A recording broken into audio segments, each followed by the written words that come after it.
Selamat datang kembali. Oke, jadi kami terima satu artikel berita dari Anda dari tribuntimur.com dan jujur ya, pas pertama kali lihat kelihatannya biasa aja gitu. Mm-mm. Judulnya cuma soal satu kios kontainer yang terbakar di Bulukumba, Sulawesi Selatan. Ya, berita kebakaran biasa ya kan? Kayak yang sering kita dengar. Betul. Tapi begitu kita coba gali lebih dalam, wah, ternyata ada banyak detail yang aneh dan menarik. Jadi, mari kita bongkar bareng-bareng. Ada cerita apa sih sebetulnya di balik kebakaran satu kios ini? Oke, kita mulai dari fakta dasarnya dulu ya. Boleh. Satu kios, bentuknya kontainer, lokasinya di Pantai Merpati, Bulukumba. Terbakar hari Senin, 15 Desember 2025 sekitar jam 2 siang WITA. Oke.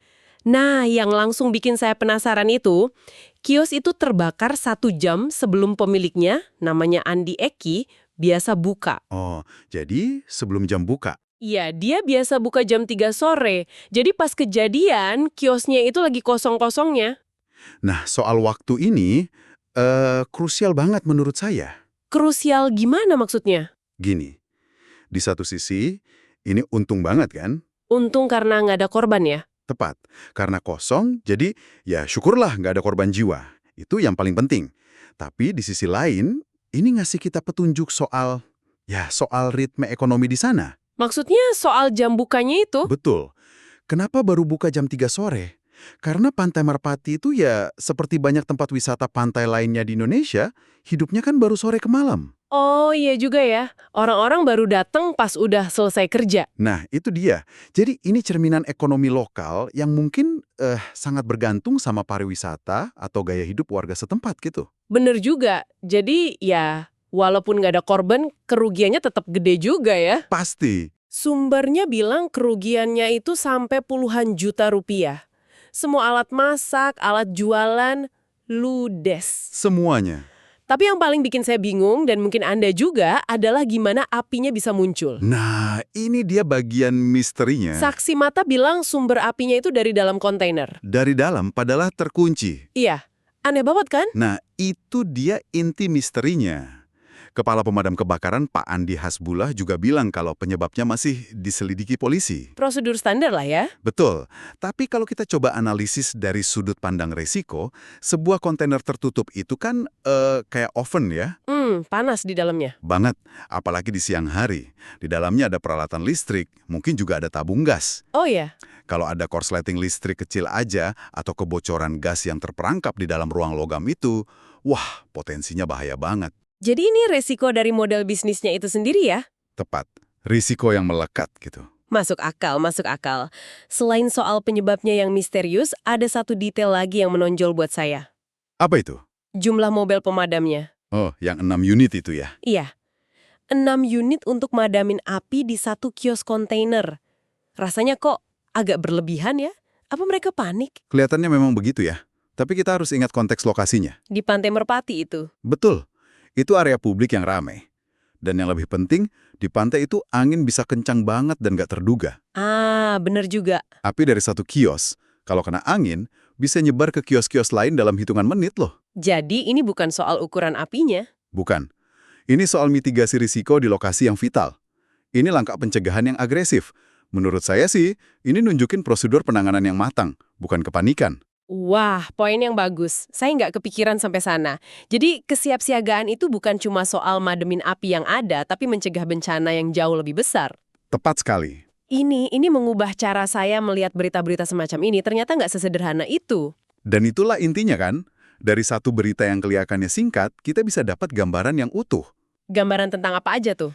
Ya mulai dari denyut ekonomi lokal yang hidupnya sore hari, terus risiko spesifik dari model bisnis kios kontainer yang makin populer ini, Sampai kesiapsiagaan daruratnya. sampai tingkat kesiapsiagaan layanan darurat sebuah kota dalam melindungi aset publiknya.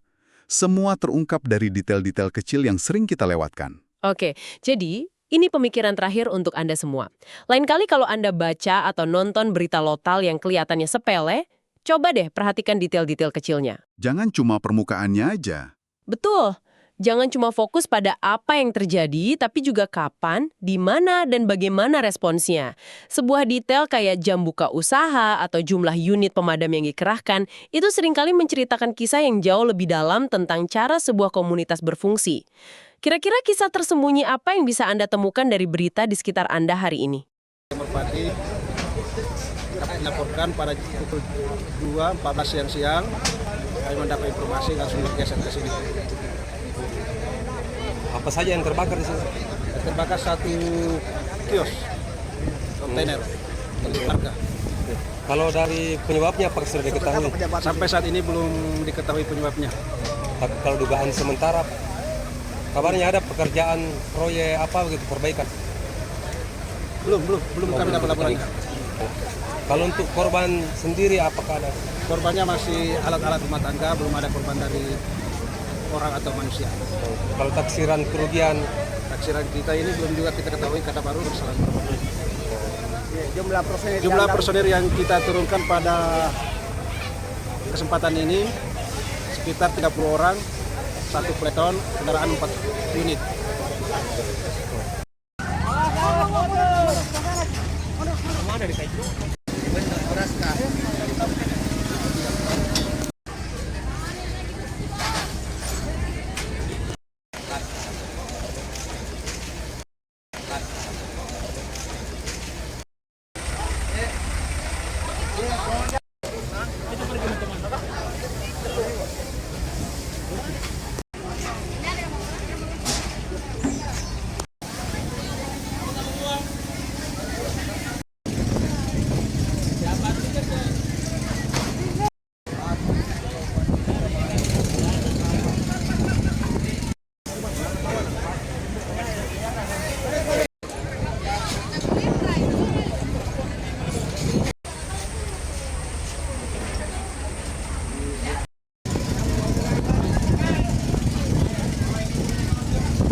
Download Tribun X sekarang, menghadirkan lokal menjadi Indonesia.